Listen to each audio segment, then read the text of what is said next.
Hello everyone and welcome to Simply Code's YouTube channel. Today we'll be taking you through the jQuery basics tutorial. This tutorial will cover all the essential jQuery concepts like what is jQuery, jQuery selectors, events and jQuery effects.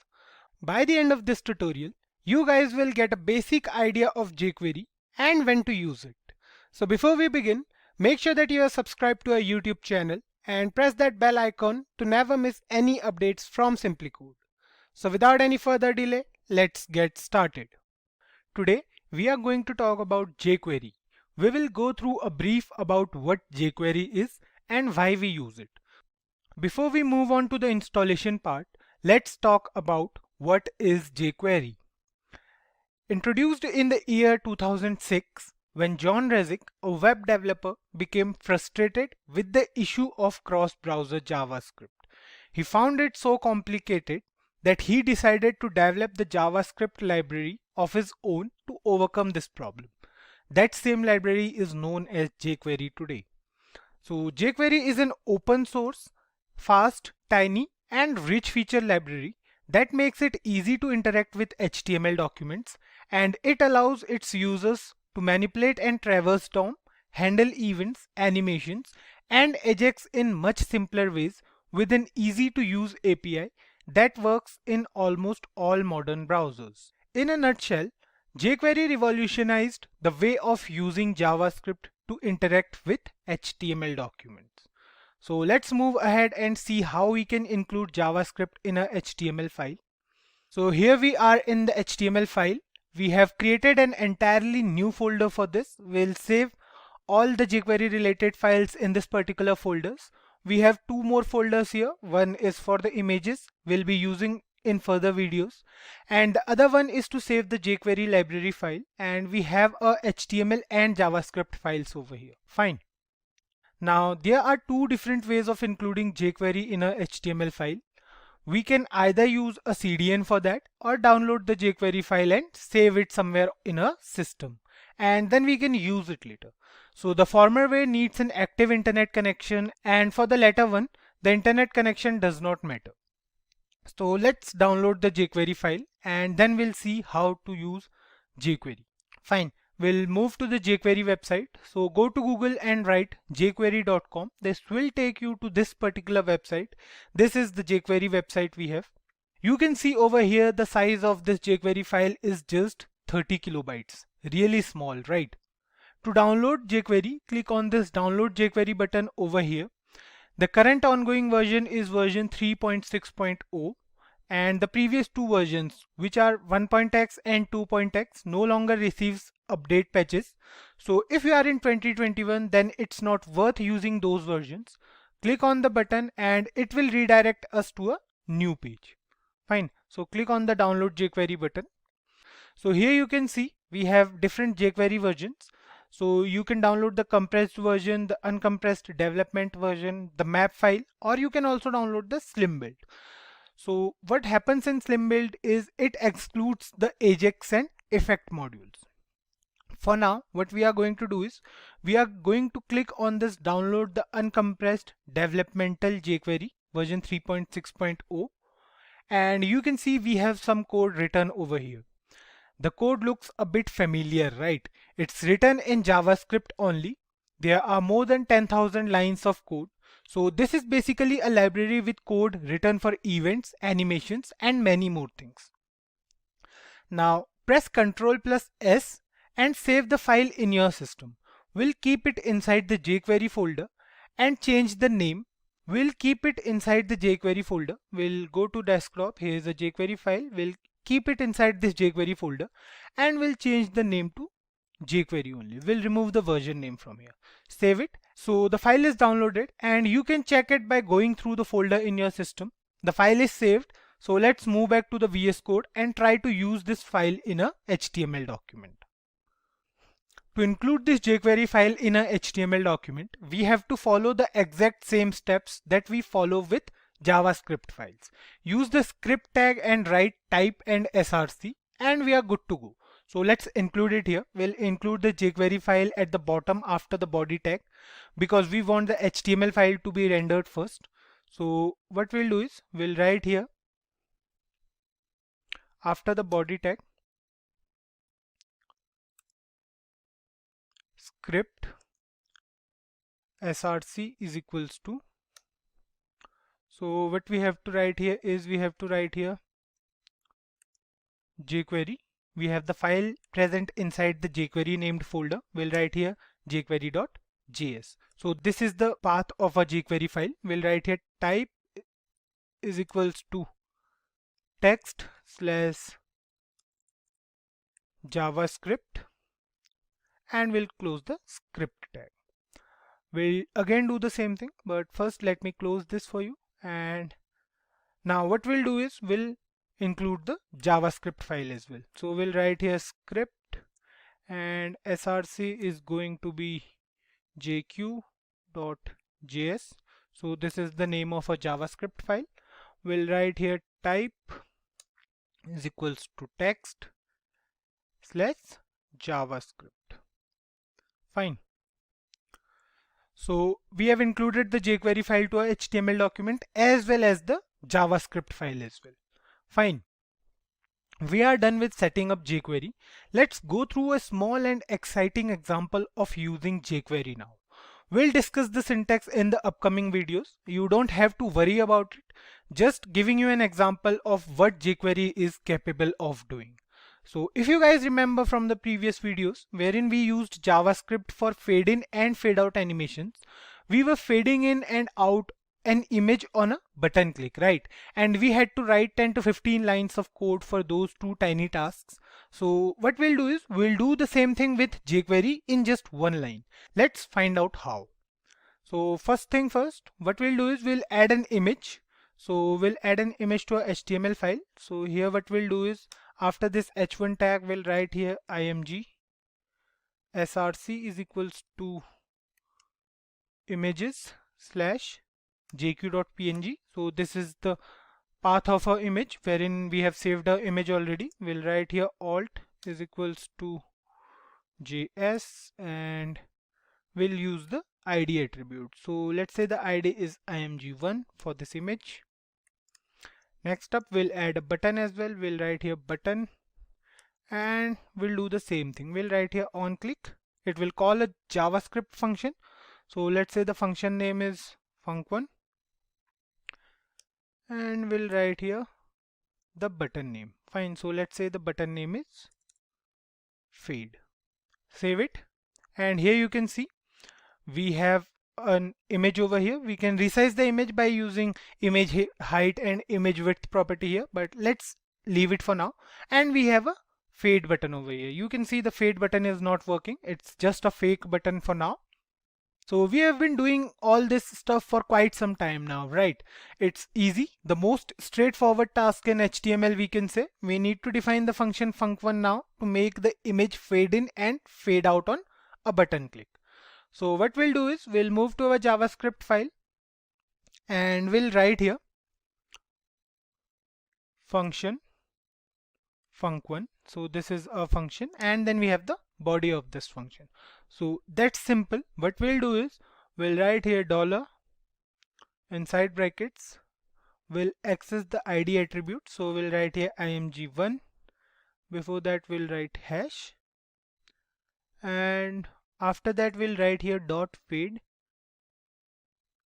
toggle, and this is a function, and we'll write a semicolon. So that's it guys, we are done with it. You guys might wonder about what we did here. So let me explain guys. So this dollar sign over here is called a selector, and it is used to access an element from the HTML document. We'll discuss everything about it in the upcoming videos. So for now, just think of it as the document.getElementById method we were using in JavaScript. It has the same functioning. Then we have a function named fade toggle. This fade toggle function is already defined in the jQuery file, which we saved earlier in our system. This function fades out the image if the image is there on the screen, and the good part is it also reverts the picture if we click on the button again. Isn't it interesting? We don't have to write lengthy code for such small tasks. So let's find out how it works. Save it. Go to the browser and click on this fade button. See, the image is gone. Click on the fade button again and here it is. So guys, this is what jQuery can do in just one line. The set interval method we were using previously also has an alternate here in jQuery. We have to write the time interval inside the fade toggle function and that's it. What we have to do is we have to write here inside the fade toggle function. So let's say we are writing here 3000 milliseconds. Save it and go to the browser. Here we are. Click on the fade button and see the magic. Easy and worth using, right? So I hope you guys understood all of this for now. Now, before we wrap up this video, let me show you guys the second way of including jQuery in a HTML file by using CDN. So we have to do the same thing again. So go to jQuery.com again and click on the download button. Scroll down and you can see here it says using jQuery with CDN. A content distribution network or a CDN is a distributed network of proxy servers and their data centers. It provides high availability and performance by distributing the service related to end users, provided that the user has an active internet connection. So click on any of them from wherever you want to download. For example, we'll click on the cdnjs.cdn. So we'll click on this and it will take us to a new website. Copy the link from here with script tags. So if you click on here, it will say copy with script tag, right? So what we have to do is we have to copy the link from here with the script tags and go to the JavaScript file, place it in place of script tag here. Now what we'll do is we'll paste it here instead of this script tag.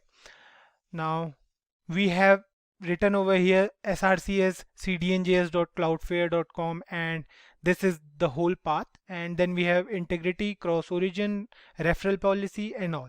Fine, save it now. Go to your program and let's see if it's working or not. Click on the fade button, wait for 3 seconds and it's totally working, right?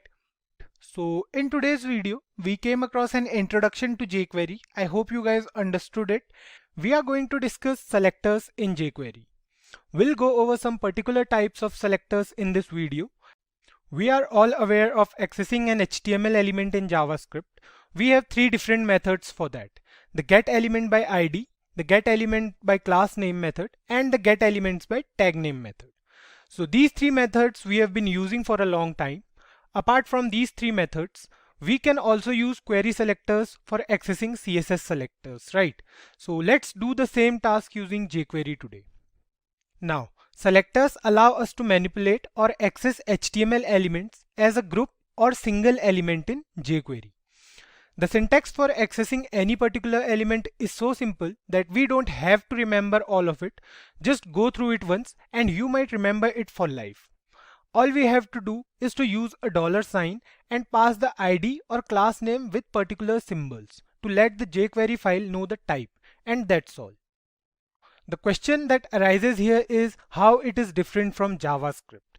If we are doing the same thing in jQuery, then what is the real difference between these two? So guys, jQuery selectors are used to find or access HTML elements based on their name, ID, classes, types, attributes, values, and much more. In simple words, jQuery provides us the flexibility to access any element in different ways. jQuery selectors are based on CSS selectors and it contains some custom selectors as well. So let's start by going through the simple syntax and you guys will get an idea of what selectors are in jQuery. What we'll do is we'll create an HTML element with specific ID first and then we'll try to access that element. So what we'll do is we'll move to the body part and we'll write here div ID is equals to, let's say, div1. So we are creating a div tag. Now inside this what we'll do is we'll write some paragraphs. So we'll use the p tag for that. So we'll write here p. Let's say we are writing here this is paragraph 1. Let's add another paragraph here. What we'll do is we'll again use the p tag and we'll write here this is paragraph 2. Fine. So what we'll do next is we'll copy this whole div tag and we'll paste it again. Basically what we are doing is we are creating 2 div tags here. Fine. We'll write the ID as div2 and here we'll write this is paragraph 3 and this is paragraph foo, just for your convenience, guys. Now what we'll do is we'll create a button and we'll call a function on clicking that button. So the same part with JavaScript as well. What we'll do here is we'll write here button, and here we'll write on click. So after this we'll write, let's say we are creating a function named func1. This button click will call this function, and let's say the button name is click me. Fine. What we did here was simple. We have used 2 div tags and 4 paragraph tags over here. Now we'll make some styling changes here in both the div tags so that they'll look different from each other. We have already added the style sheet here. We have the link as style sheet and the href is style.css. So this is a CSS file. We'll make some styling changes to our div tags from here. So before that, let's save this program once and check the output. So here are our paragraphs. We have paragraph 1, 2, 3 and 4. So all of these paragraphs are present inside 2 different div tags. We are not able to see those div tags, but we have used them here. So what we'll do is we'll make some styling changes to make them look different. So you can see the click me button is not working as of now. Now what we'll do next is we'll go to style.css and we'll start styling those div tags. We'll write here hash div1. So we'll style div1 first. We'll write here margin as auto. Let's say text align at the center. Border we are going to add. We'll write here border as 3 pixels black and dotted. Fine. Next up we'll write here font size as 50 pixels, let's say, and the background color is going to be, let's say, caded blue. Fine. Next up we'll write here height. So let's define the height of this div tag. We'll write here height as 300 pixels and width as 300 pixels. Fine. Now we have to write one more thing here. The position is going to be relative and save it. Here you can see we have a div tag over here. So you can see the font size is quite large. What we'll do is we'll reduce the font size here. Let's say the font size we are going to write here as 30 pixels. So now you can see it's working totally fine.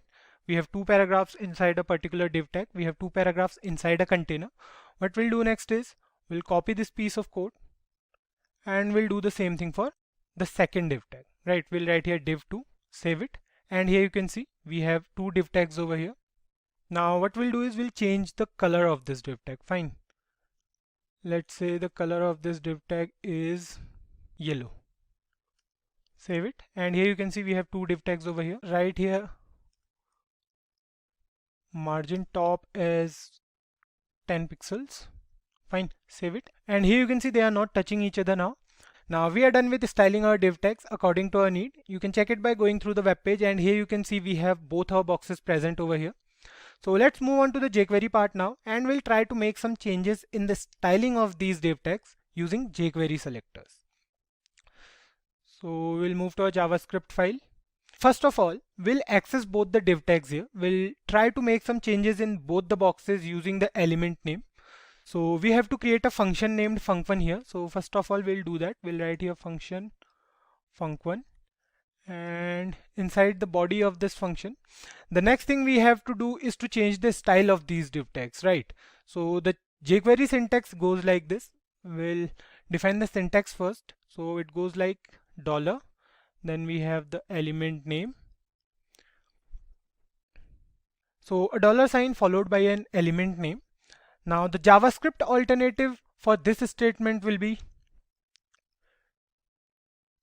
document dot get element by tag name, and then we'll write here the element name. Fine. So this is the alternative of this particular statement in JavaScript. You can check if it's right or not. So you can see here it's showing some error because we haven't written the original element name here. So it's totally fine. Now once we are done with this part, we have to mention here the action as well in the jQuery syntax. So the actions here may be predefined, or we can customize those functions as well. For now, we'll use the predefined actions. So let me tell you the syntax first. We'll write here action. So action is going to be a function which will perform certain tasks in the div tags. Fine. Now let's move on and write the actual code here. Now in this particular case, we are accessing the div tags here. So we want to make similar changes to both the div tags, right? What we can do is we'll write here dollar.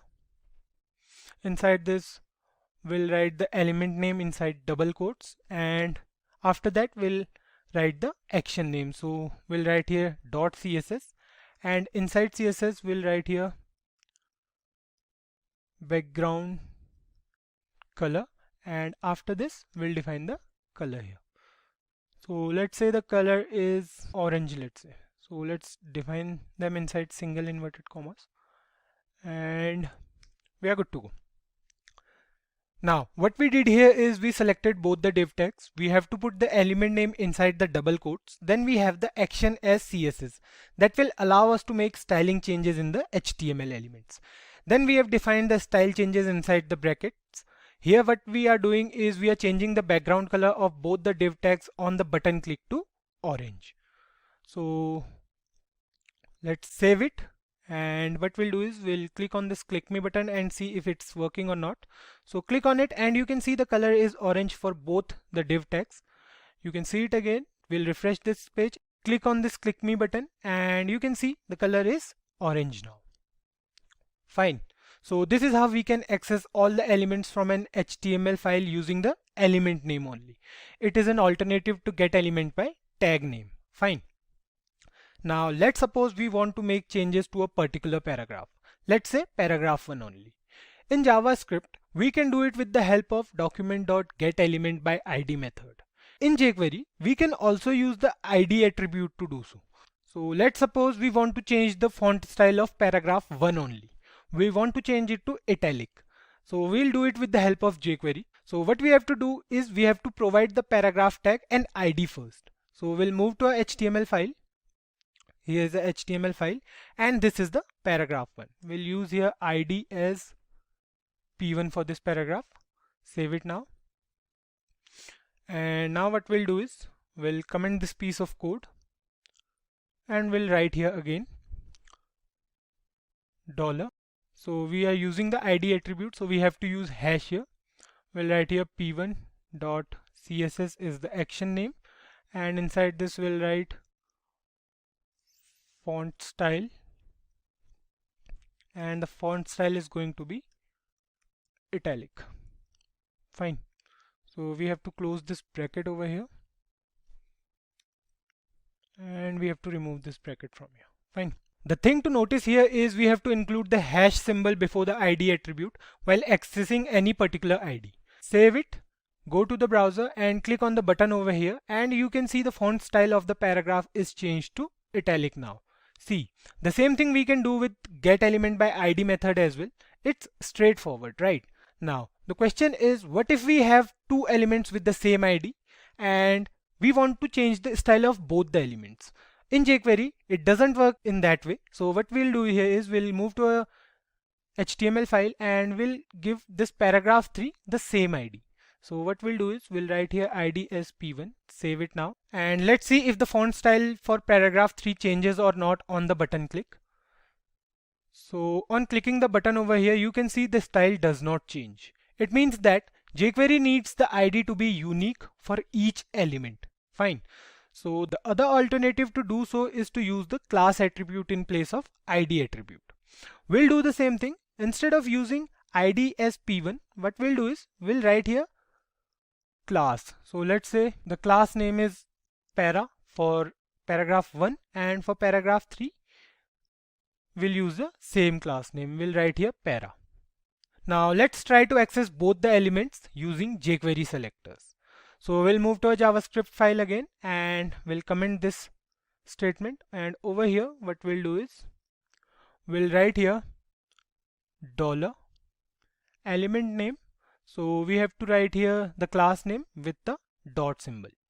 Then we'll write here dot css and we'll write here font style as italic.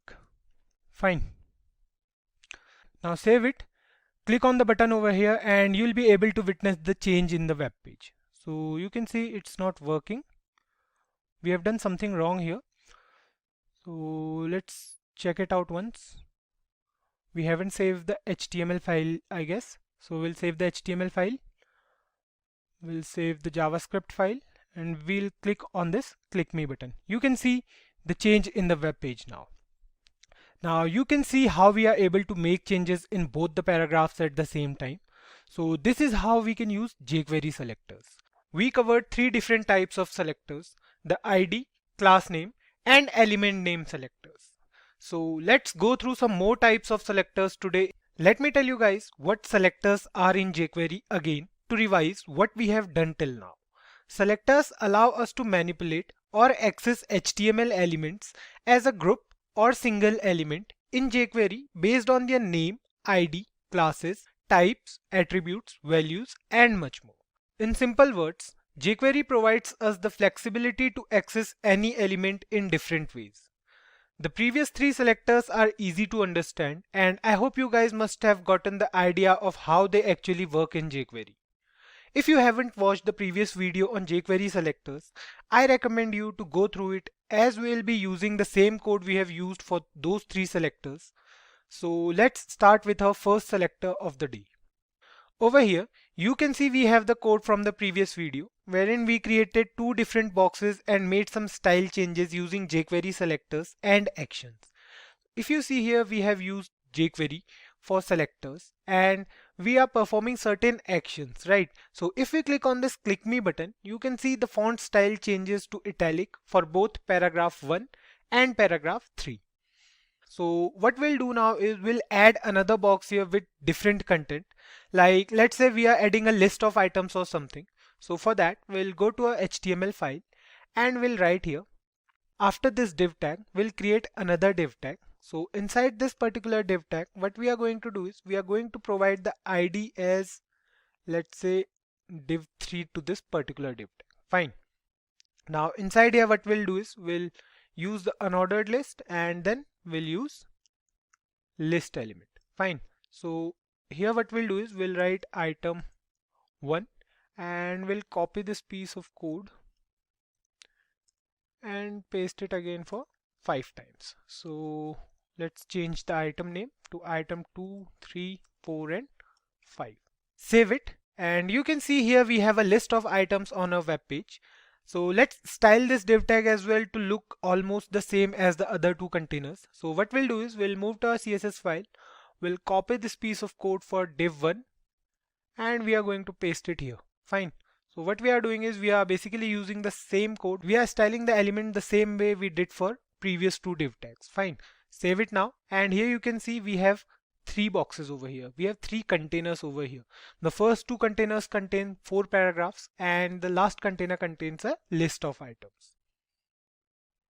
Now we are done with both HTML and CSS parts. So let's move on to the jQuery part now. Now let's suppose we want to make changes in the first two containers only, or in any two containers. Let's say we want to change the background color of the first container and the third container to green. And we have used the same class for the first and second container. Let's do one thing. We'll move to HTML file and you can see over here we have the first div tag with class as div with 2 V's, and then we have another div tag with the same class. So the third one does not have any class for that, right? So in that case, we can't use the element name to do so, because if we use the element name for making changes, then those changes will be visible in all the three containers. We can use the class name, but we have used the same class for div1 and div2, so it's impossible. What we can do here is we can use the ID attribute, because we have unique IDs for both the div tags for div1 and div3. Now jQuery allows us to make the same changes in one or more elements using the ID attribute only. So the task is simple. What we have to do is we have to go to a JavaScript file or jQuery file, we can say. We'll comment this statement for now and we'll write here dollar, and inside brackets we'll pass the ID attribute.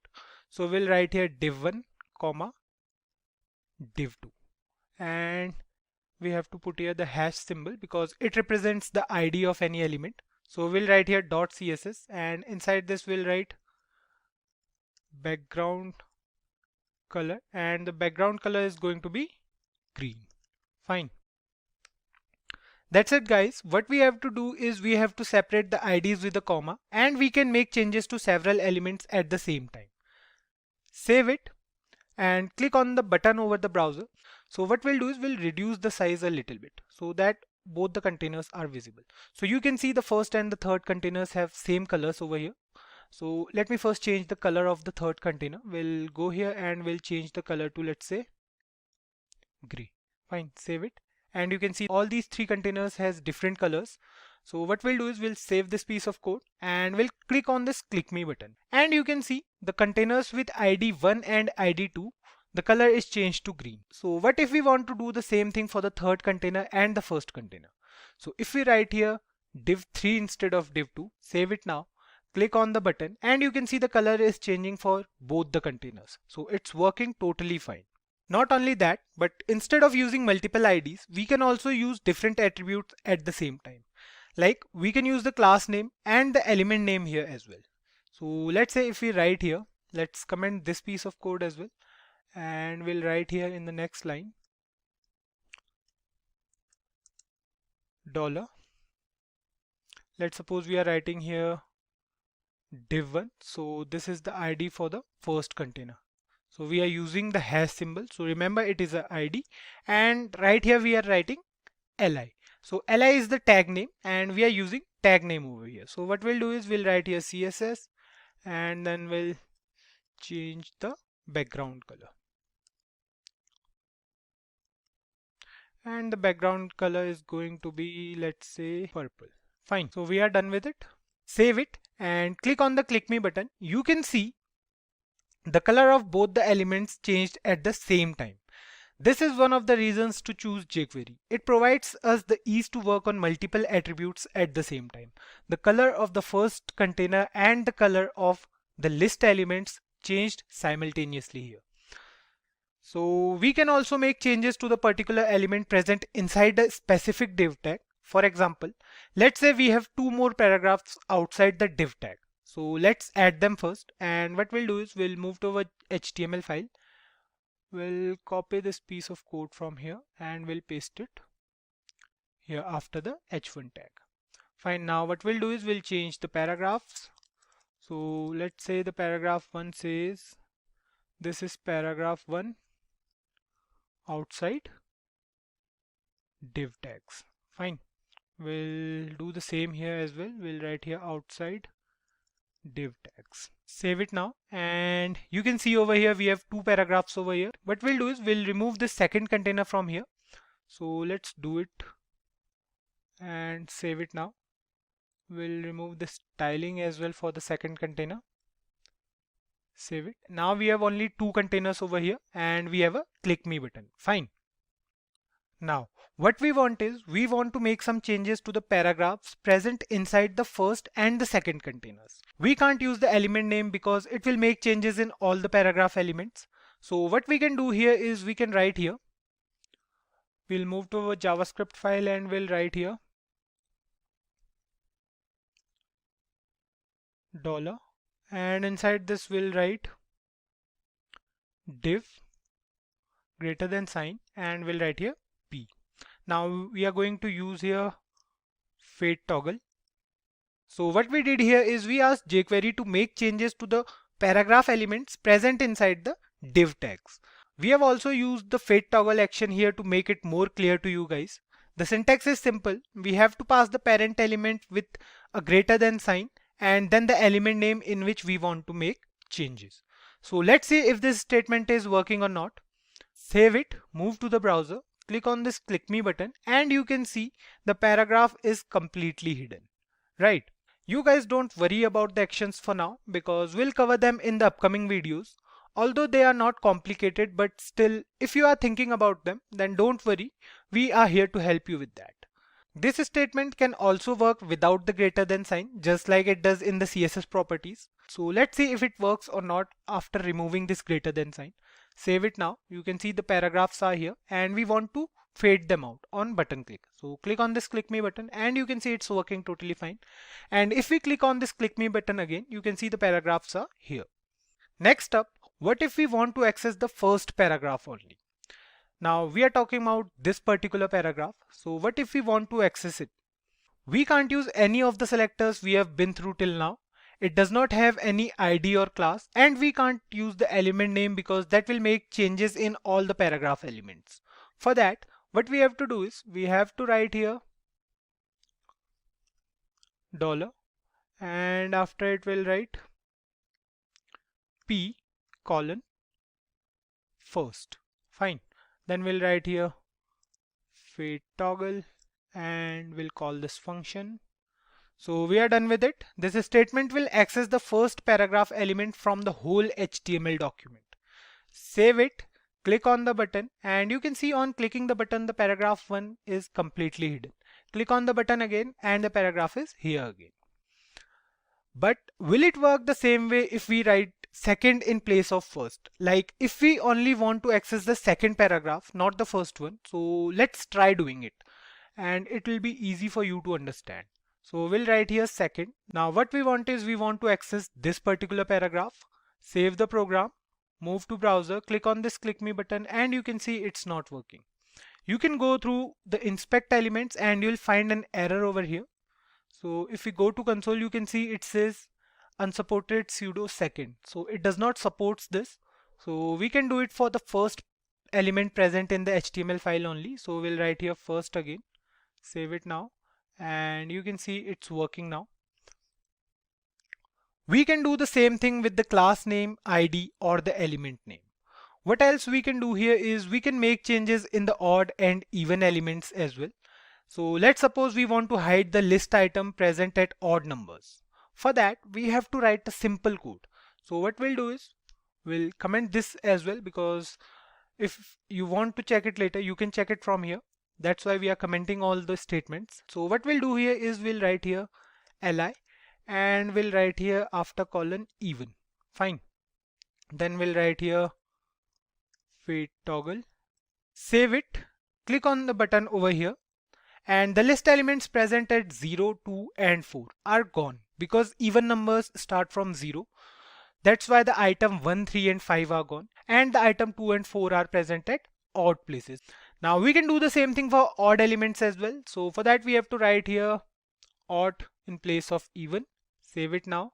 Click on the click me button and you can see the items 2 and 4 are gone now. Of course, they'll reappear on the screen if we click on the button again. That's because of the fade toggle method we have used. We are going to discuss events in jQuery. We'll go through an introduction to events.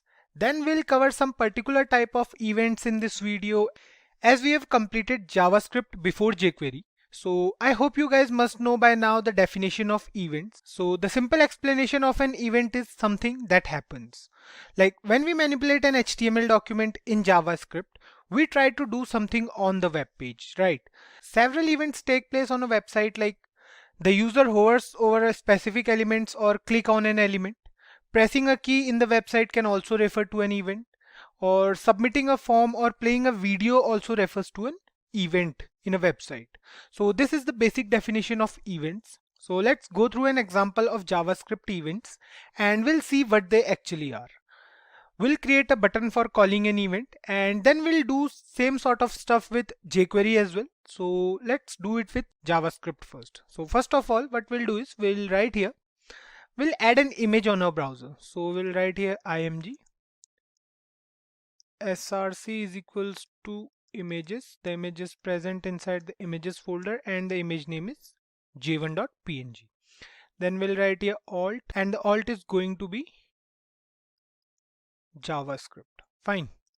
Let's give it an ID as well. So we'll write here ID as img1 for this img tag and then we'll create a button over here. So we'll write here button ID is equals to, let's say, btn, and then we have on click event. So we'll call a function on clicking the button. So we'll write here function func1 and then we'll close this tag. So let's say the name of this button is click. Fine. We are done with it. Save it. So the image is quite large. So what we'll do here is we'll change the size of this image. So we'll write here width is equals to, let's say, 250 pixels. Fine, save it now. And you can see the image size is fine now.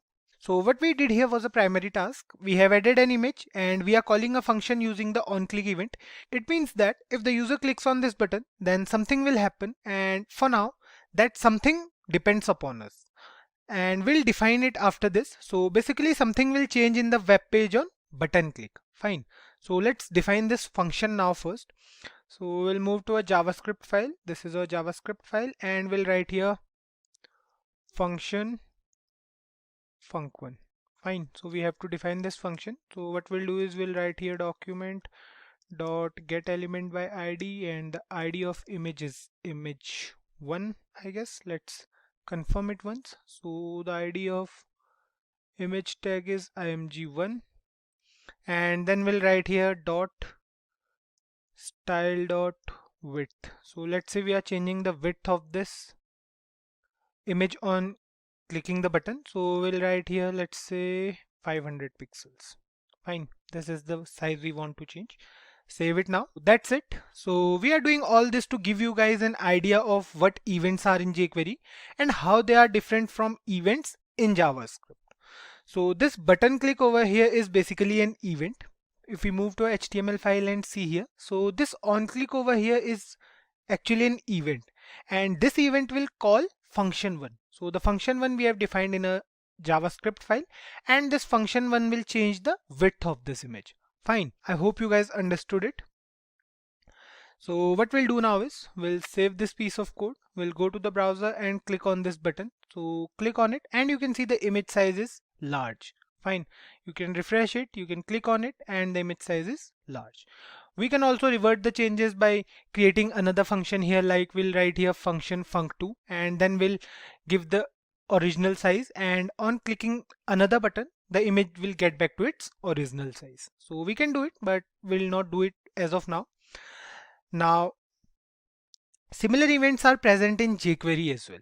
The events and functioning remain the same. The only thing that changes in jQuery events is the way of calling an event. So the syntax in jQuery goes like this. So what we'll do is we'll remove this onClick button from a HTML file. We'll remove this onClick event from here. And now this button has an ID btn and it's actually a button. Now what we'll do here is we'll comment this piece of code, because we want you guys to see the difference in both events in JavaScript and jQuery. Now what we'll do is we'll write here $. Inside this we'll access a button. So we'll write here button. Button is the element name. We are not using the ID attribute here. Of course we can write here hash btn as well. So we'll write here dot click, and what we'll do is we'll create a function name. So we will write here func1, and the next thing we are going to do here is we are going to create this function. We are going to write here function func1, and the rest of the things will remain the same. So we'll write here $. We'll access the image. So we'll write here hash img1, and then we'll write here dot css. We'll pass here width, and the width is going to be 500 pixels. Fine. Fine. So we are done with it. This click function over here. So if you see here, you can see this click is a function basically. So this click function over here is actually a predefined function in the jQuery library that will be used to perform a specific task on the web page. Save it. Save the program now. Move to the browser. Click on the button and you can see the size is changing. We can also use the concept of anonymous function here in place of creating a whole function. Like if we don't want to write here func1 and then we don't want to create another function, what we can do here is we can write here $. Button, and then we'll write here dot click. Inside this we'll write function. This is the body of this function. We'll put semicolon over here and we'll copy this statement from here. Fine.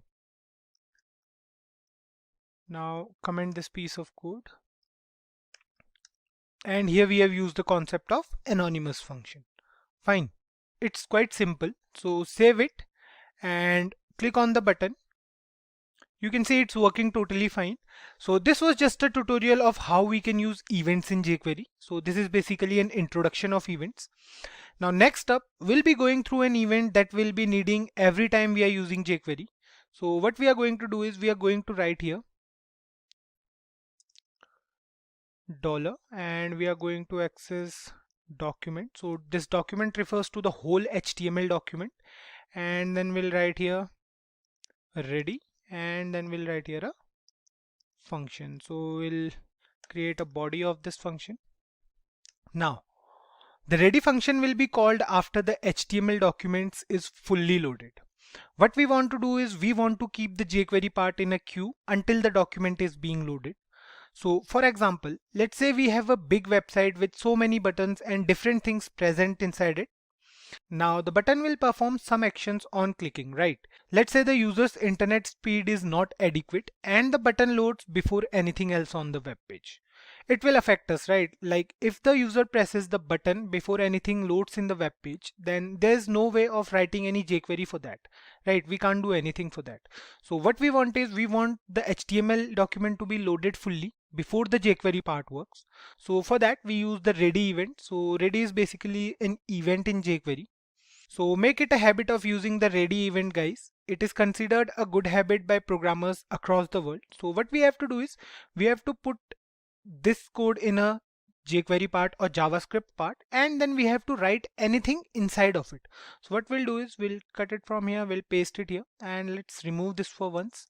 So this is how a JavaScript file will look like after including the ready event in a website. So what we have to do basically is we have to include the ready event in our JavaScript file, and then we have to start writing code for other events as well. We'll cover the remaining events in jQuery and we'll see how they are different from JavaScript events. We have been through certain types of events in the previous part. We have an idea of how to call an event in jQuery and how to use the onClick event to manipulate the HTML element.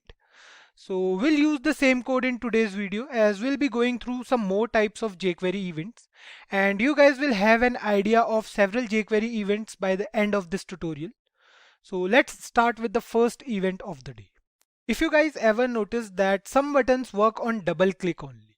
In JavaScript, we use on double click for such events. Now jQuery also supports such events.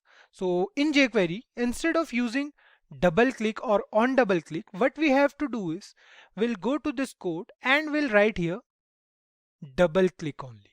That's it. So this is the event and this is the function we have created. So what will happen is on double clicking this button, this image size will change to 500 pixels. Rest of the part will remain the same. Now I suggest you guys to watch the previous part because we have been using the same code. So I hope you guys have watched that part before going through this video. So what we did here was we changed the name of click event to double click only, and the rest will remain the same. Now save the program, go to browser and click on this button over here. You can see the button is not working on clicking it. Now double click on it and it's working totally fine, right? So this is how we can use the double click jQuery event. Now the following events we'll cover are the mouse enter and mouse exit events. If you guys remember from the animations in JavaScript video wherein we were changing the animation on mouse over, then you must have noticed that we are using the on mouse over and on mouse out events, right? So the same events with the same task we have in jQuery as well. The names are mouse enter and mouse leave. So here the mouse enter event represents the on mouse over event and the mouse leave event represents the on mouse out event. Now the rest of the things will remain the same. What we'll do here is, let me just remove this piece of code and we'll write this code again. So we'll write here dollar and then we'll access our image. So this is the ID of our image. So we'll write here hash img1 and then we'll write here mouse enter and then we'll create a function over here. So function totally depends upon us. We can create an anonymous function or we can create a separate function as well. So what we'll do here is we'll write here inside this function dollar and we'll again access this image. So we'll write here img1 dot css and then we'll pass the styles over here. We'll write here width and we'll change the width of this image to 500 pixels. Fine. Now the next thing we'll do is we'll write the code for mouse leave event as well. So if you save this program for now and you can go over here on the browser and hover your mouse cursor over the image, you can see the size is changing. Now what we'll do is we'll write the code for mouse leave event as well. So for that we'll write here dollar, and then we'll access the image again. We'll write here img1 dot mouse leave, and then we'll create a function over here. So we'll write here function, and the function will be responsible for the change in size of this image. So we'll write here dollar, then we'll again access the image. So we'll write here img1, then we'll write here .css, and then we'll write here width is going to be again to the default ones. So the default width is, I guess, 250 pixels. Let's check it out over here. So if you can see here, the width of this image is 250 pixels, right? So what we'll do is we are done with it. We'll save this program and now go over to the browser. You can see that the image size increases on taking the mouse cursor over it, and the image gets back to its original size on taking the mouse cursor away from it. So simple and so easy, right? Now there exists a common event that can act like both the mouse enter event and the mouse leave event. So the hover event is used to do so. It takes 2 arguments and the rest will remain the same. So what we'll do is we'll comment this piece of code for now and we'll write an alternate code for this. So we'll write here dollar, and then we'll access the image. So we'll write here #1, and then we'll write here hover. We'll write here func1 and func2.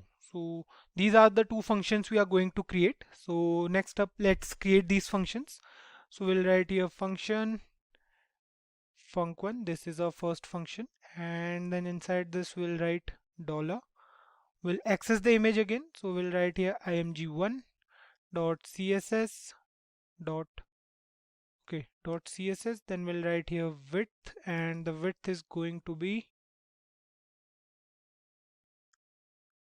let's suppose, 500 pixels for on mouse over event. And then we'll create another function over here. We'll write here function func2. Now inside the body of this function, what we are going to do is we are going to copy this piece of code from here, and then we'll paste it here. Fine. Now instead of 500 pixel, we want the image to get back to its original form. So we'll write here 250 pixels only. So here we are done with the programming part. Now save this program, and you can see it over here that we have the exact same functionality like that of mouse enter and mouse leave events. So the hover event works almost the same.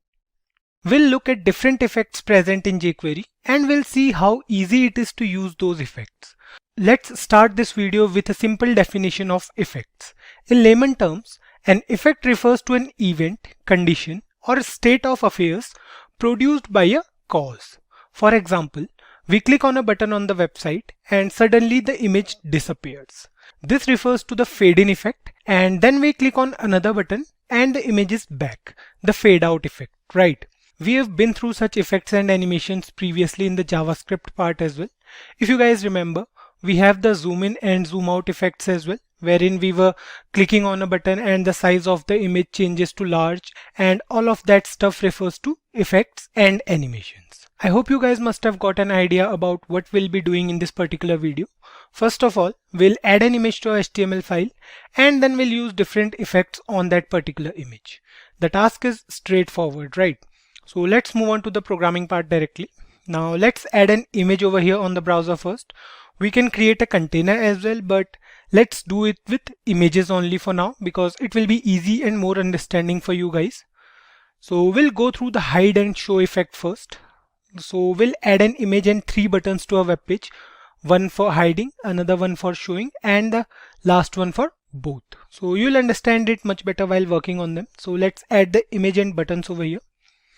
We'll write here img, src is going to be images /j1.png. then we'll write here alt as JavaScript. So this is a basic image we have in a images folder. We'll write here id as img1 for this image, and the width is, let's say, 250 pixels for this image. Fine. Save this program and you can see the image over here on the browser. Now the next thing we are going to do is we are going to add buttons as well. So we'll write here button, and let's say the ID of this button is going to be btn1 for button 1. We'll write here height, then we'll copy this statement from here and we'll paste it 3 times. The button ID is going to be 2 and 3, and the button name is going to be show, and let's say the last button name is toggle. Fine.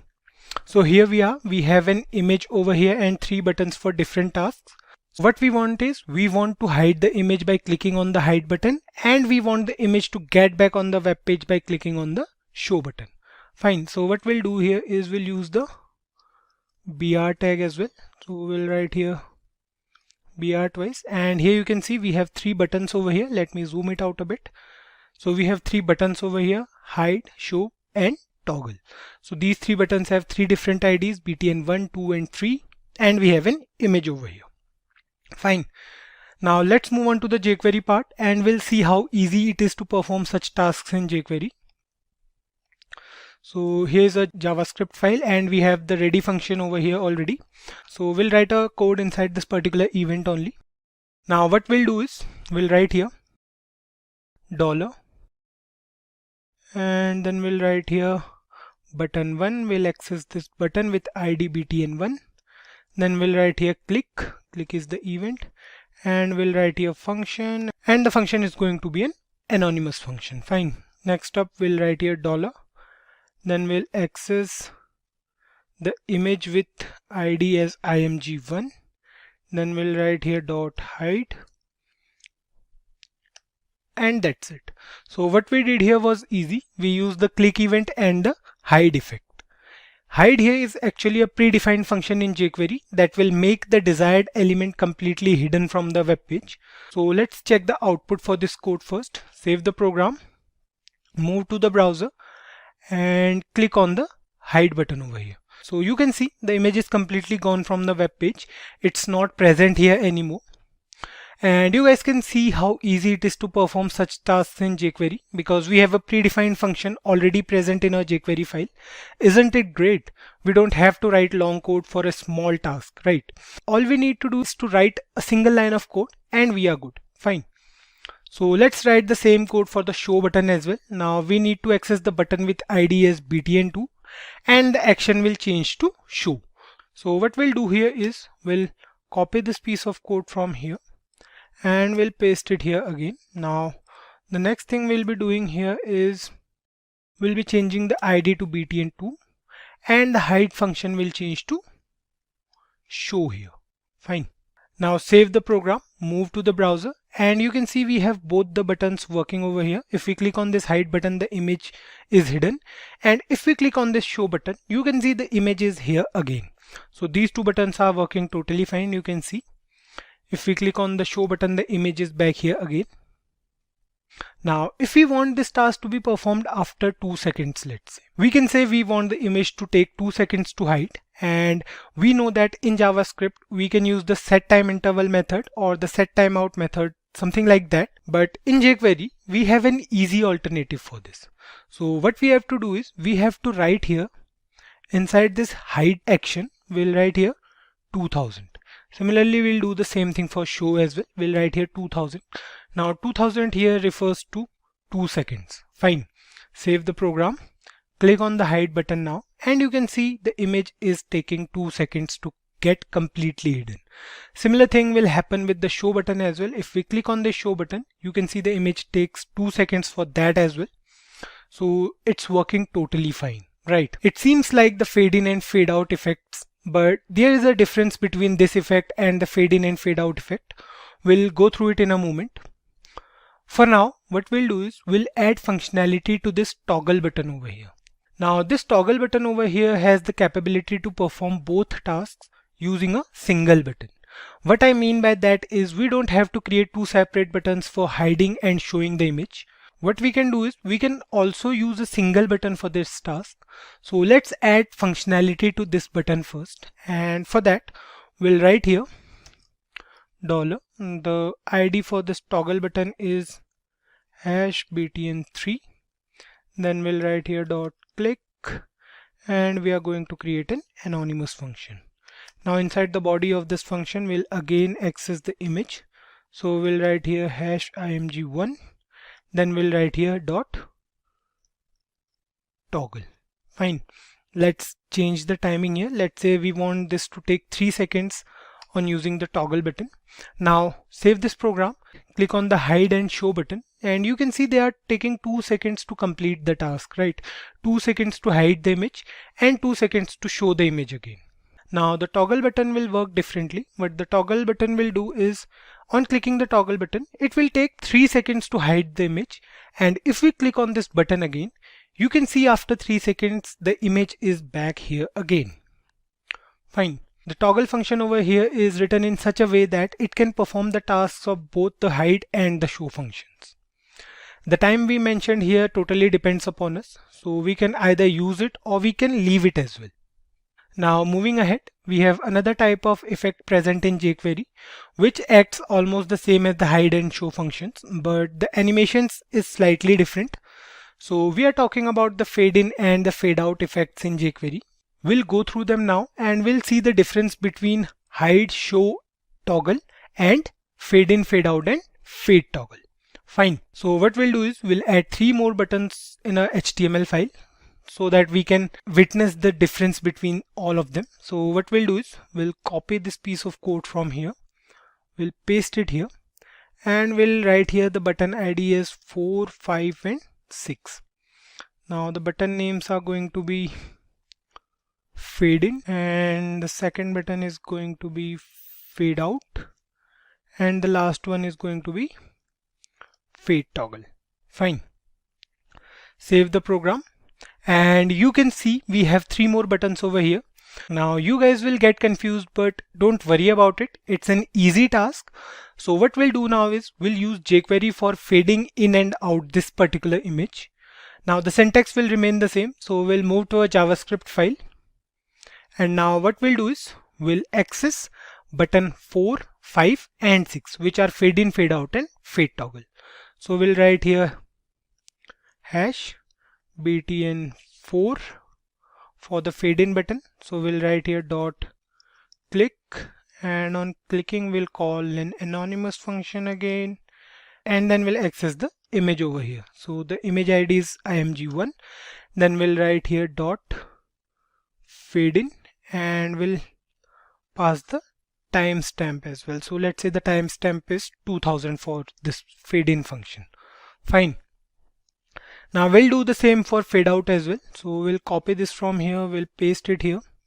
The button ID is going to be 5, and instead of fade in we have fade out over here.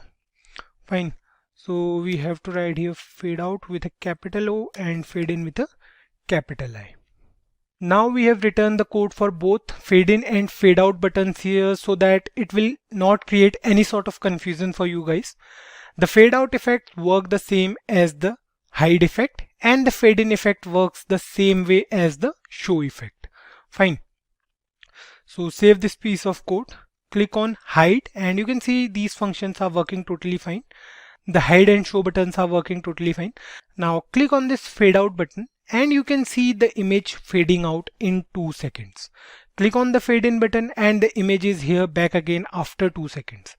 So these 2 buttons are working totally fine. The fade toggle effect, the last button over here, we'll write the code for this button as well. So this fade toggle effect in jQuery acts the same as the toggle effect. It can work like the fade in and the fade out button. So let's write the code for that as well. What we'll do is we'll copy this piece of code from here and we'll paste it here. The button ID is 6, and instead of fade out we'll write here fade toggle. Fine. Now save this program And you can see the button over here is working totally fine. On clicking fade toggle, the image fades away after 2 seconds, or we can say it's taking 2 seconds to fade away. And on clicking this fade toggle button again, you can see the image is here again. We can see the difference here as well between the hide show and fade in fade out effects. The fade effect is different from the other effect. The syntax although seems to be the same, and no significant differences in the syntax and the working. The only different thing is the way of achieving the desired effect. You can see the difference by clicking the button. You can see on clicking the hide effect, the animation is different from that in fade in or fade out effect. You can see there is a difference of animations only. Now let's move ahead and talk about another effect in jQuery. The upcoming effect we'll discuss is the slide effect. The syntax is same, so let's go through the slide effect quickly. Now what we'll do is we'll add 3 buttons and we'll discuss the slide effect. Fine, so what we'll do here is let's remove these buttons, and okay, so let's do one thing. Let's remove these 3 buttons and we'll write here ID is 7, 8 and 9. Fine. And then we'll change the name of these buttons. So we'll write here slide up, slide down, and let's say slide toggle. Fine. Now I hope you guys must have understood the working of slide toggle by now. It will work in both ways. It will make the image slide up and slide down at the same time by using a single button. So don't worry about it. We'll remove these BR tags from here and we'll paste them here. Save this program now, and we have 3 buttons over here: slide up, slide down and slide toggle. Now what we'll do is we'll remove this piece of code as well. I hope you guys must have got it by now. The next thing we are going to do is we are going to write the code for slide effect. Fine. The syntax remains the same, so we'll write here $. The button ID is going to be btn7 for slide button. For slide up button, we'll write here the click event and we'll create a function over here. Fine. The task will remain the same. We'll write here again img1. We'll access this particular image and we'll write here slide up. We want this image to take 2 seconds to slide up, so we'll write here 2000 as the timestamp.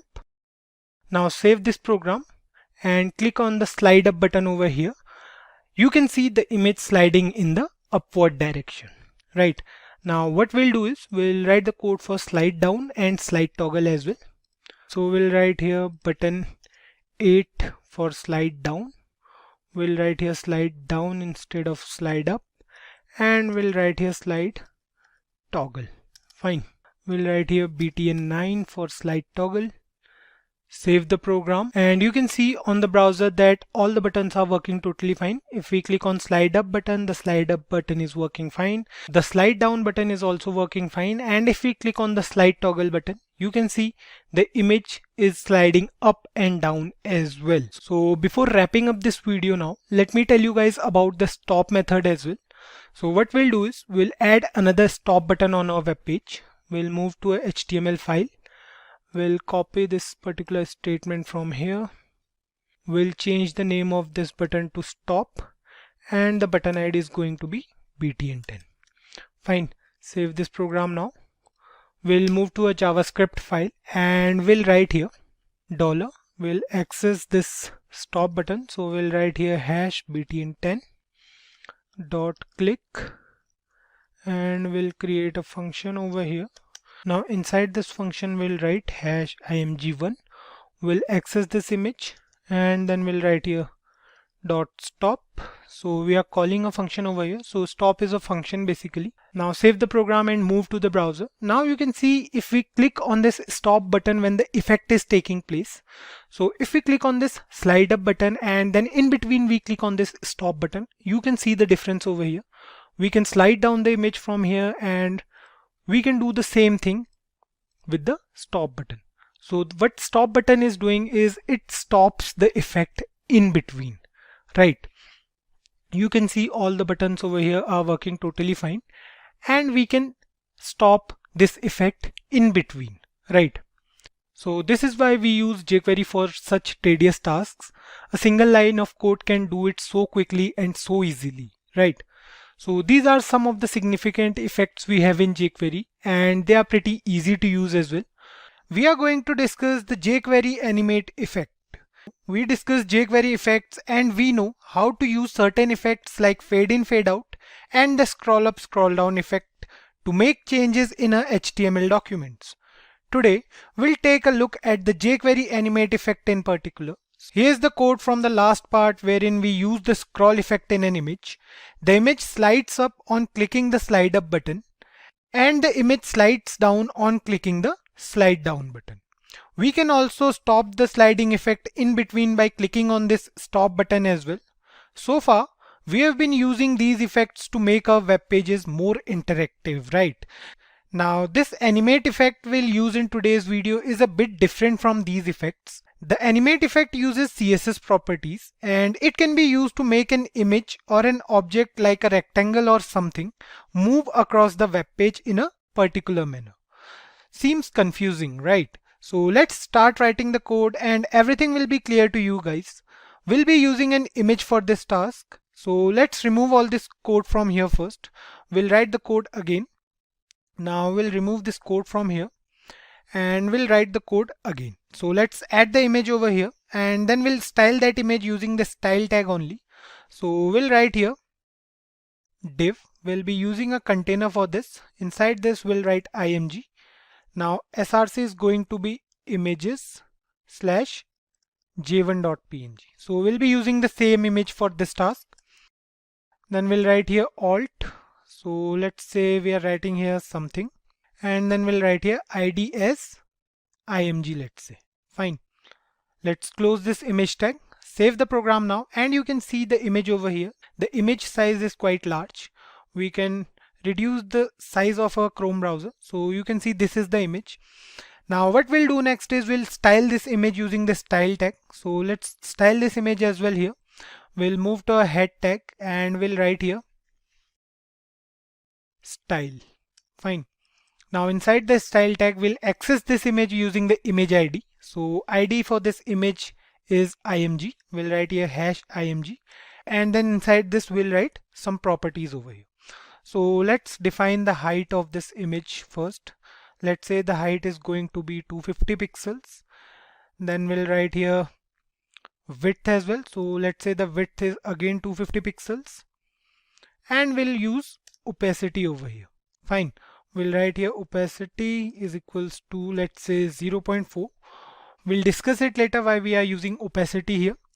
Now the last thing we are going to do is we are going to write here position as absolute. So opacity here will define the fading effect of this image. Save this program and you can see it here on the browser. We have a picture with an opacity of 0.4. It's obviously different from the actual image. Let's increase the size of this image for now. So here's the image. Now the next thing we'll be doing is we'll be adding a button over here to call the animate effect. For that we'll write here after this button and the button ID is going to be, let's say, btn. Then we'll write here the name of our button is, let's say, animate. Save this piece of code and you can see we have the animate button over here. We'll use the br tag to create some distance between the button and the image. So save this program and you can see over here that we have a button and an image. Now we'll use the animate effect to make this picture move across the browser, or we can say across the container. So we'll use the click event for the animate button. Now let's move on to the jQuery part. Here we are in the jQuery part. We'll remove this piece of code and now we'll try to access this animate button using the button ID. Fine. So for that we'll write here $. Inside this we'll write hash btn. So this is our button ID and then we'll write here dot click. We are going to use the click event over here. Then we'll create an anonymous function. This task is easy and here we are. We have used the click event here. So the next thing we'll be doing is to use the animate effect now. So for that we'll write here $. Now we are going to use this animate effect over our image. So the image ID is img and then we'll write here dot animate and we'll leave it for now. Now this animate effect over here has three different parameters. The first one are going to be the CSS properties, the style changes we are going to create on a picture. So we'll write those changes inside the curly braces. The second parameter is the timestamp. And let's say we are using 2000 over here. So 2000 over here is the milliseconds. Now the third parameter, which is the callback. We'll be discussing callback in the upcoming videos. For now, we'll use these two parameters only. Now let's move ahead and we'll write the CSS properties here inside these curly braces.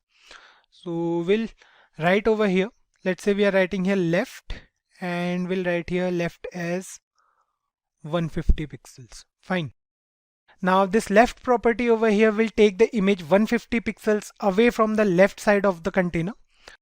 So save this program, and now you can witness the changes on this web page. Click on the animate button and you can see the image slides over to the right corner.